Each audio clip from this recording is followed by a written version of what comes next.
Thank you, Janet, very much for the introduction and for all of you for attending today. I'll share the screen here and get going.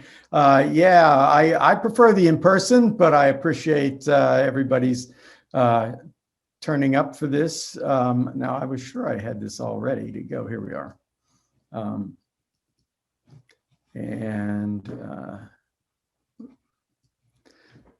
So we've already heard what the title is, and I'm happy to get going. I would normally invite questions in the middle, but I think we're going to ask you to use the chat box since I can only see 4 other people, and then Jim and Noreen can direct traffic at the end with questions. Very un-demography of me, but that's the accommodation we have to make for being virtual.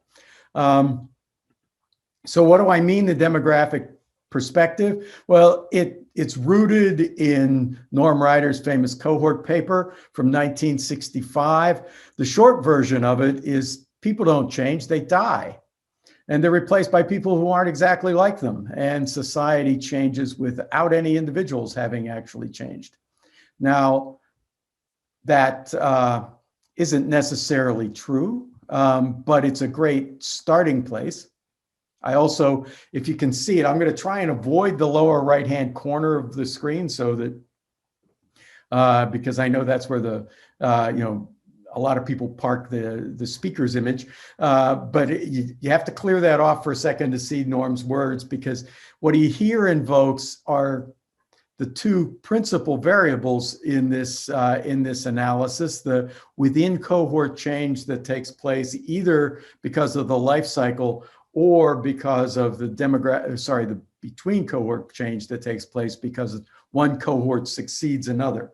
And those 2 are important demographic parts of the underlying population change that I'm going to be discussing.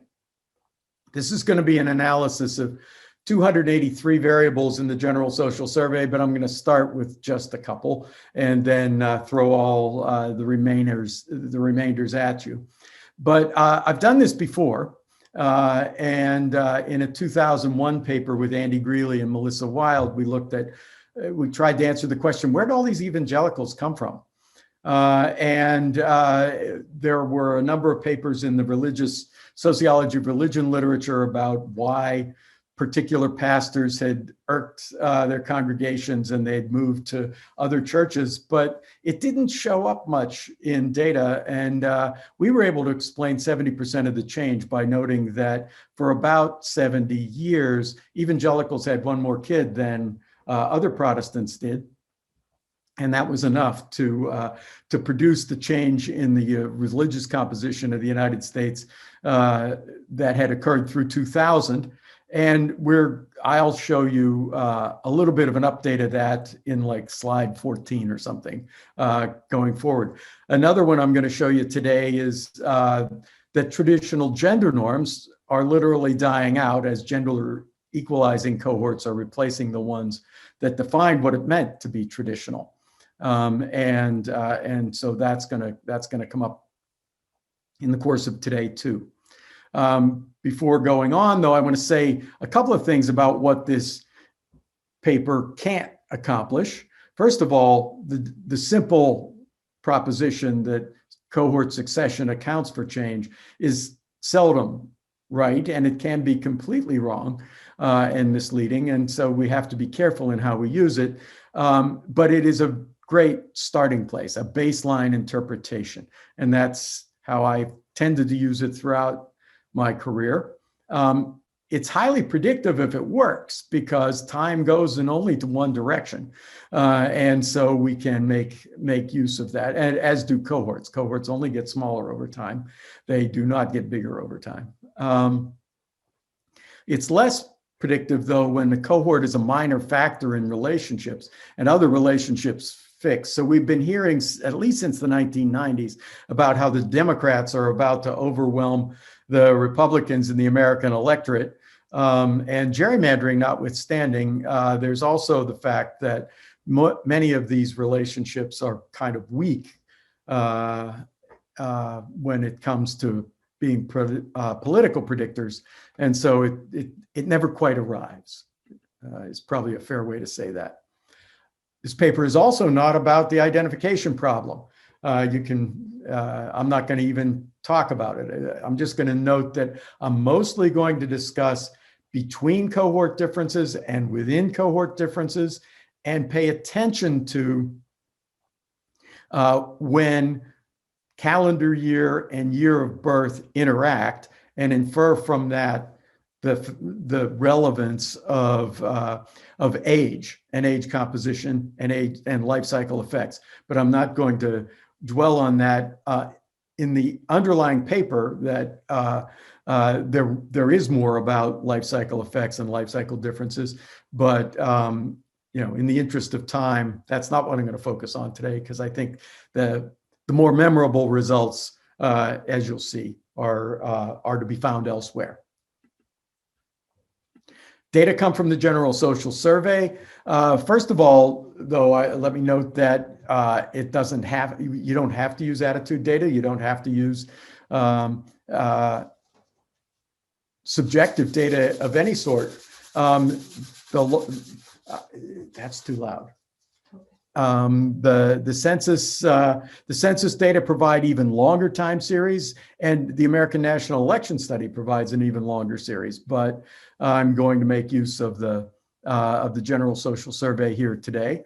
It also requires consistent measurement. If you want to measure change, don't change the measure, is a quote from Dudley Duncan's Russell Sage pamphlet that launched the General Social Survey, and it has been sort of an unofficial motto for the project ever since. So there's the GSS's new teal logo. It used to be red, white, and blue, and they thought that was a little too dangerous in these times. So they changed it to teal. It's a representative sample of American households that's been ongoing since 1972, still done in person until 2020 when it shifted to the web. It's done in either English or Spanish. 70% response rate, somewhere there we go, until 2016 when it dramatically dropped to just 60%, but that's substantially higher than most survey data we hear from these days. Just a tick below the current population survey, 66% response rate. It's controlled, the content is controlled by an interdisciplinary board. NSF only funds 80% of it, so we're always looking for paid modules. If you got a couple of great questions and a pile of cash, talk to Mike Davern or Jeremy Fries, and you can get your questions on there. Today's modeling is all going to, well, it's mostly going to be non-parametric. I'm going to show you some OLS results at the very end, but for the most part, I'm just graphing things by cohort with time, calendar year on the x-axis, and then smoothing within cohorts. And we're just going to look at a bunch of low S smooth lines and see what we can learn about social change on various dimensions. How are we doing here? Okay, 10 minutes in. I can take a little more time now and talk about, let's first look at the cohorts that were in the early GSSs and have been replaced out in full or in part. And I'm going to try to stick with this color scheme throughout so that the yellow ones are the ones who died first, orange move along up, and then the navy blue is the baby boom cohort, an important one to consider for some of these changes. And you can see the action here of relative cohort size a little bit as the very small 1915 to 24 cohort. Sorry, never mind. I'm not going to go into this. I'm not going to talk about this. This is just the set of 6 disappearing cohorts that we'll be seeing in the charts that are to come. And then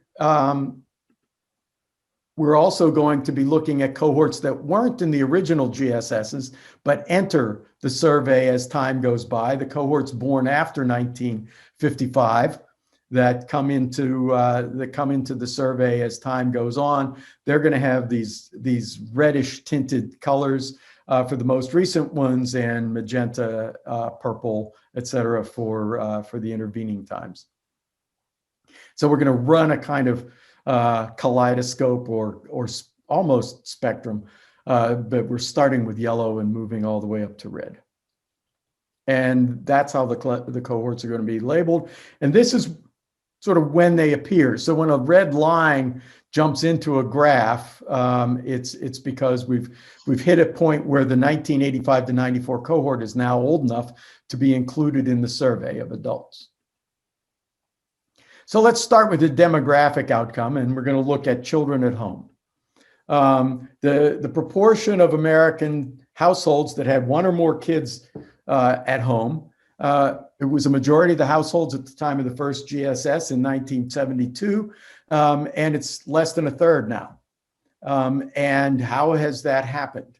Well, some kids grew up and moved away, and other households formed later. We can see in the disappearing cohorts, most of them were finished with their reproductive life cycle, and as in totally finished, empty nesting, and for the oldest two cohorts, and in the process of starting to enter the empty nest phase for the next three cohorts in the queue. The baby boomers were just barely getting started on their reproduction, although that's not accurate here, because we've got 2/3 of them already had a kid in the household in 1972. It continued upward for a decade, and then empty nesting started for the baby boom cohort. This accounts for, I can't actually see it on my screen. This is a note, but I can't, all right. I can't make you all disappear for me to be able to read this. So you're going to have to read that, that number for yourselves. I hope somebody can see it, of the decrease.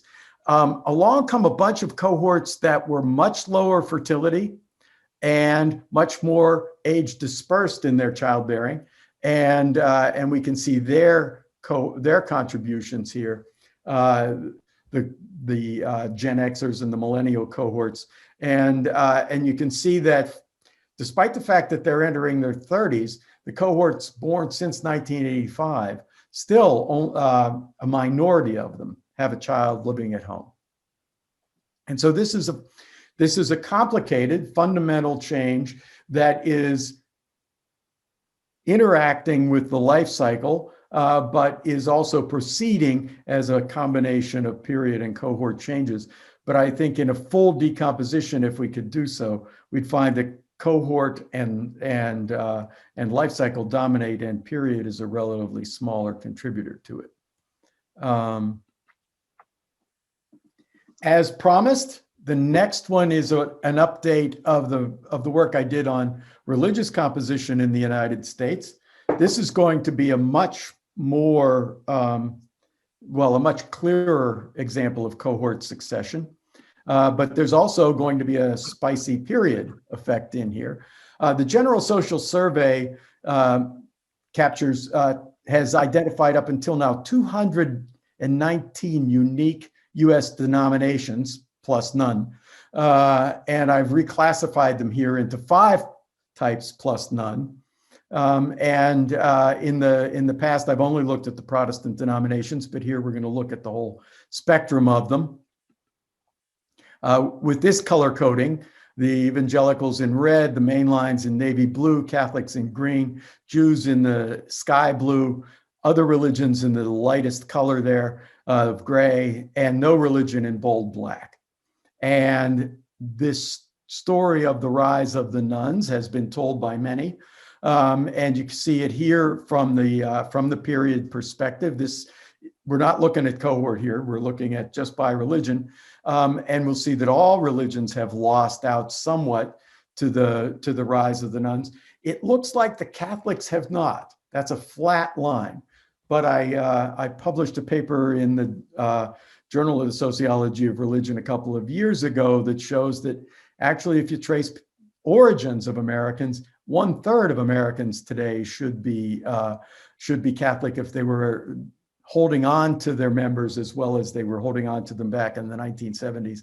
That the Catholics also are leaking membership to the no religion at all category, but the fraction of Americans raised Catholic has gone up from 20%. They were benefiting from net conversions in the 1970s to 36% in most recent in the youngest cohorts, but almost half of those raised Catholics in recent years have joined the nuns, the NONES.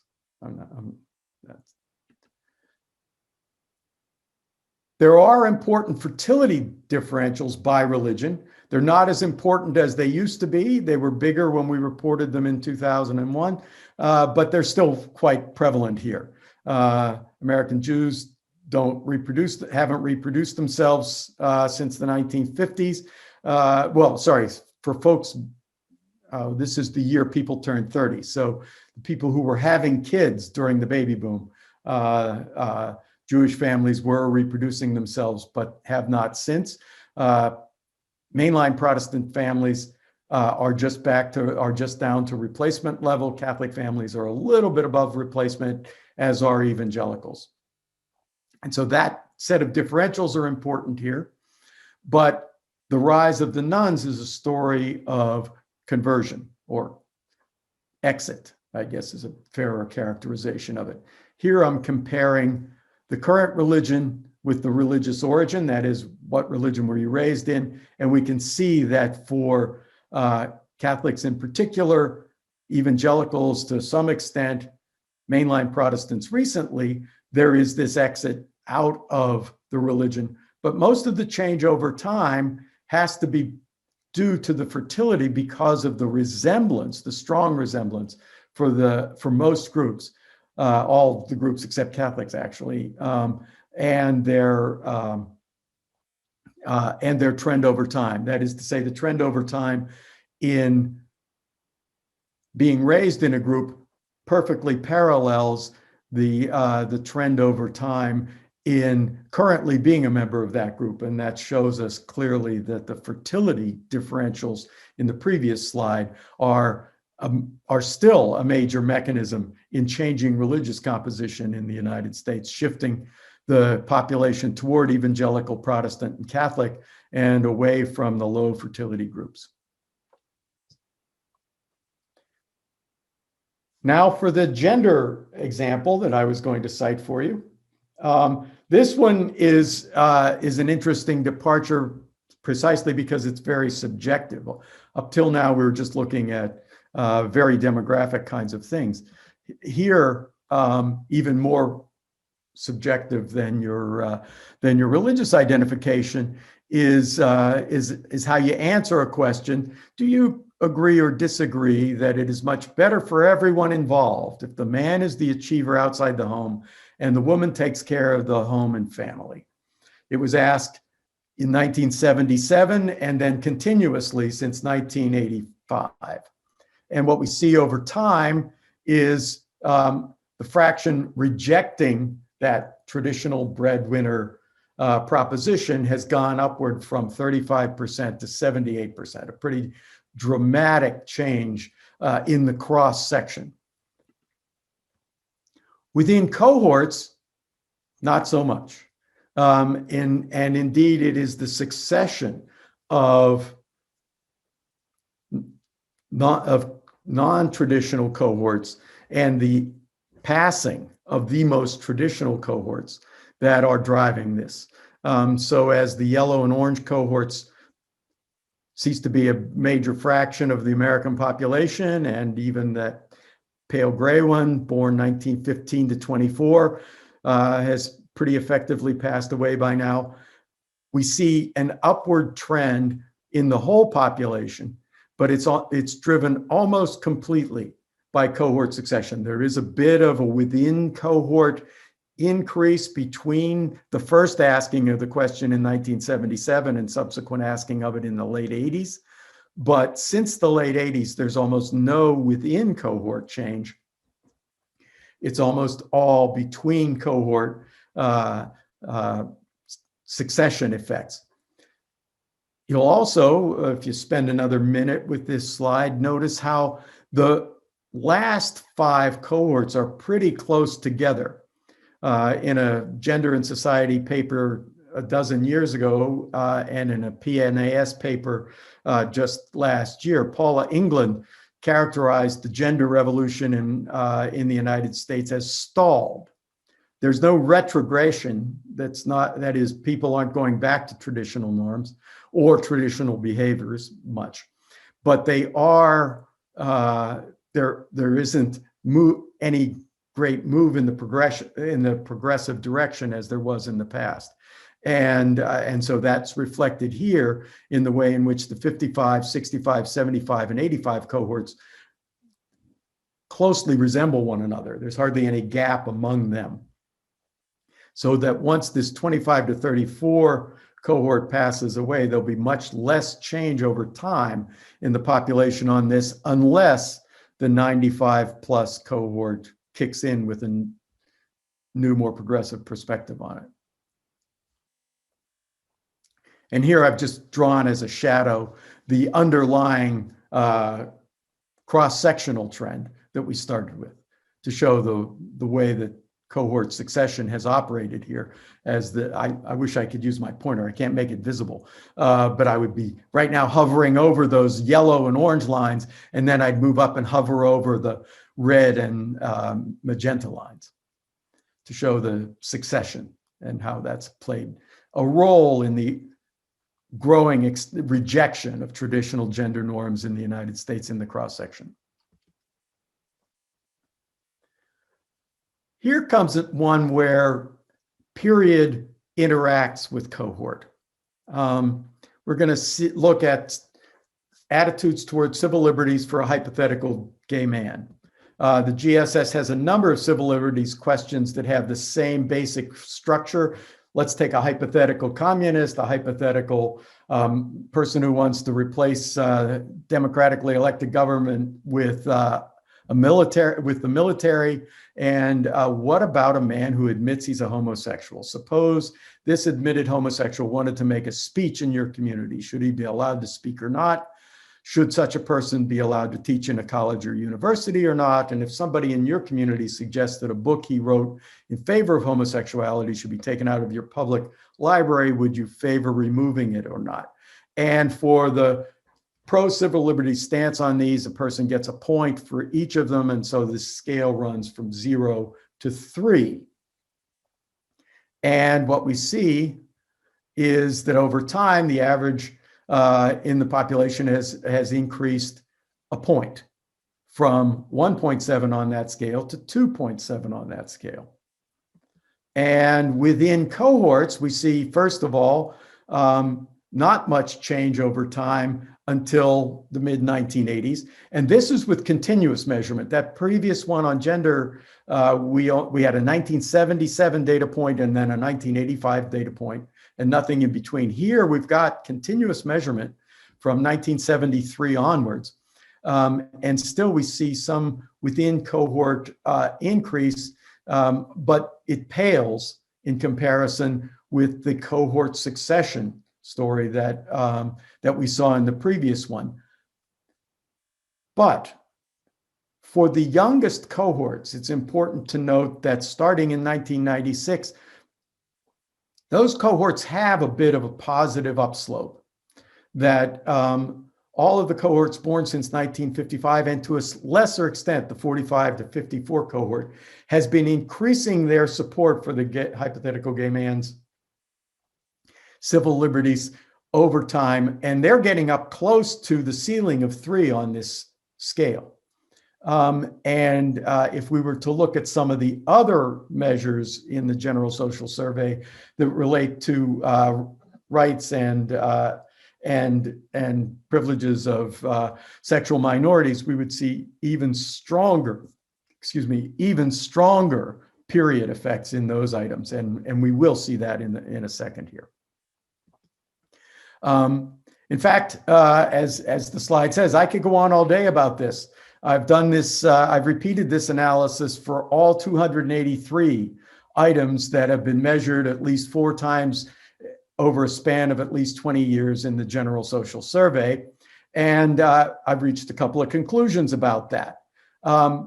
Here are some of the biggest and most interesting changes. In the upper right, you see the gay man's civil liberties for purposes of comparison. Now move just to the left of that, and we ask, should gay couples have the right to marry?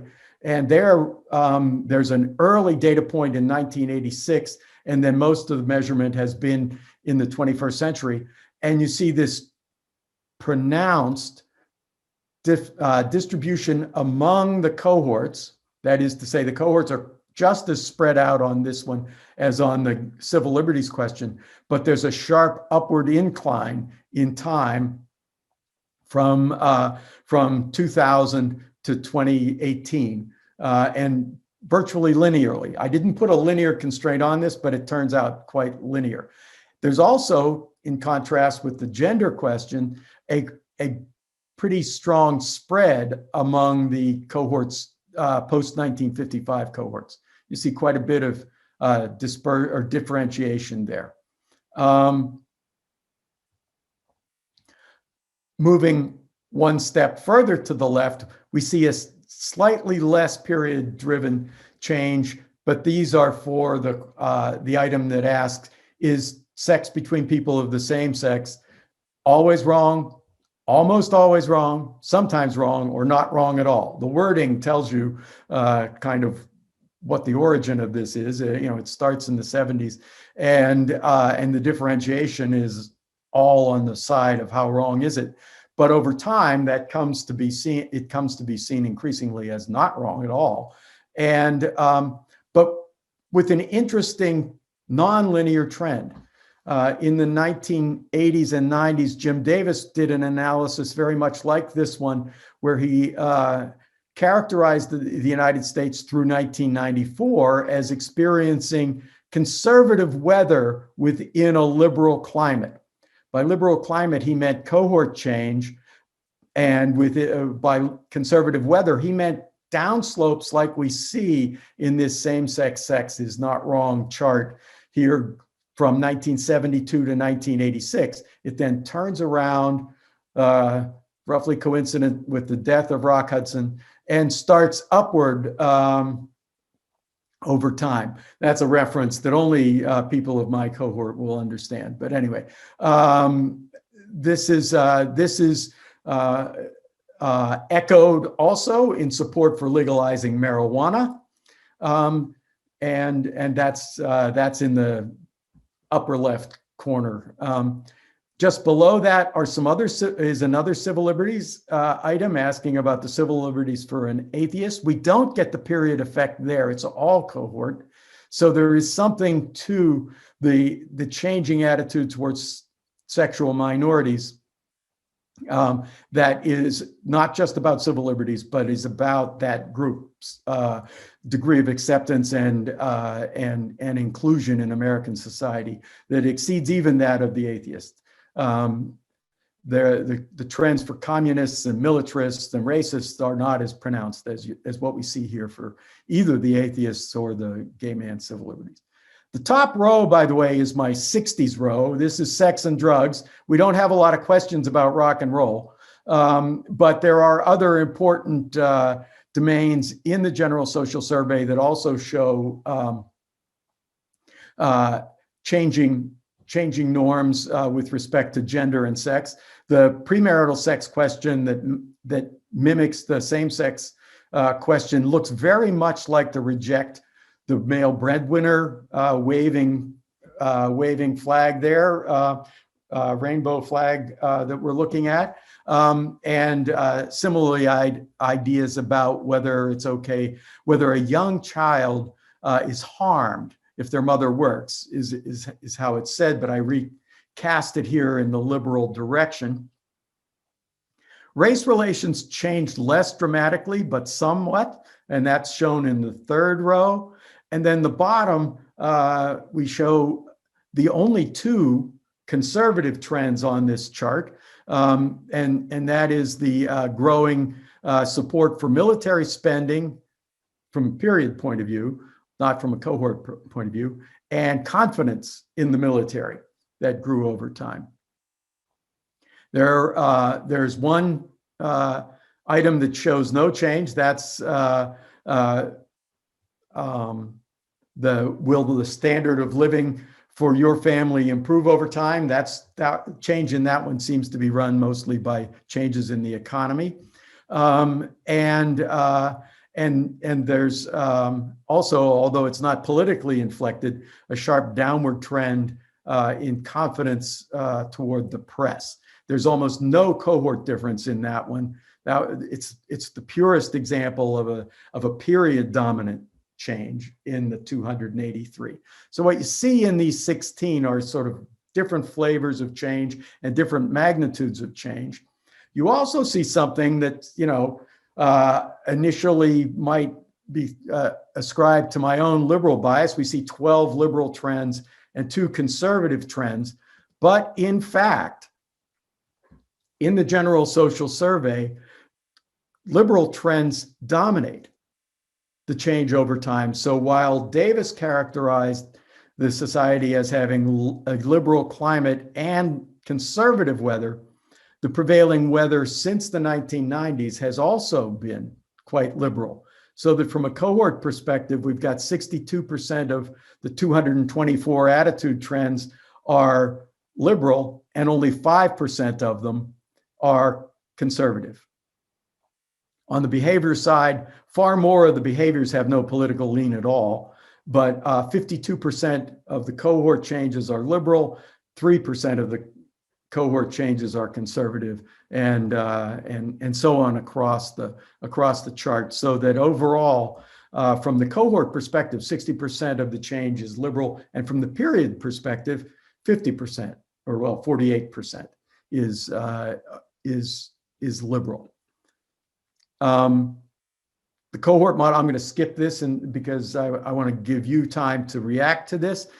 This is just a summary chart showing the power of the simple period plus cohort model. A couple of conclusions. One is that I think this perspective is very useful as a way of approaching long-term social change. It's a strong and clear strategy for organizing tons of data. It is cumulative in that it allows us to compare findings across domains, and it's predictive in the sense I enumerated or mentioned at the beginning, in that because time only goes one way, we've got some ways of anticipating what's going to happen when these cohorts get older. But it leaves us with a big question. If trends are so liberal, why are American politics so conservative? And the first thing to note is that few of these attitudes actually translate into voting preference, and conspicuously absent are the important trends, the important attitudes that are correlated with voting. Attitudes toward taxes, attitudes toward guns, attitudes toward abortion. These are things that haven't changed much over time. And in fact, Claude Fisher and I called out in our fragmentation chapter in the book whose cover flashed by a while ago. And they're still quite stable. It's also true that increasingly party identification shapes both votes and these attitudes. Finally, sometimes a wedge issue doesn't cut. There were a number of defense of marriage acts in Congress and initiatives on various states' ballots during presidential election years in the late 90s and early 2000s. But over time, I think they substantially lost their wedge power. There's a really terrific paper by Daniel Della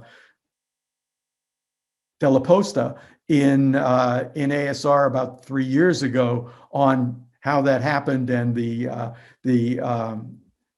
most recent issue of PNAS further expands that by showing the penumbra of gay America. That is the way in which so many Americans have gay people in their extended social networks, and this seems to have blunted the wedge that was being put in. Plus, we've got issues that others are much more expert than I on, issues of gerrymandering, and I don't know if Marty's on the call today, but Marty Dillon's book on affluence and influence is definitely germane to answering this question as well. And so with that, I believe we've got 20 minutes for questions. Good, I managed to shave 5 minutes off my presentation to give you folks more time to ask questions. I saw them float by in the chat a minute ago. I'm going to temporarily stop sharing my screen, and if I can, I managed to get out. There we go. But I will be able to, I reserve the right to call it back up if I need to in order to answer people's questions. So at this point, I guess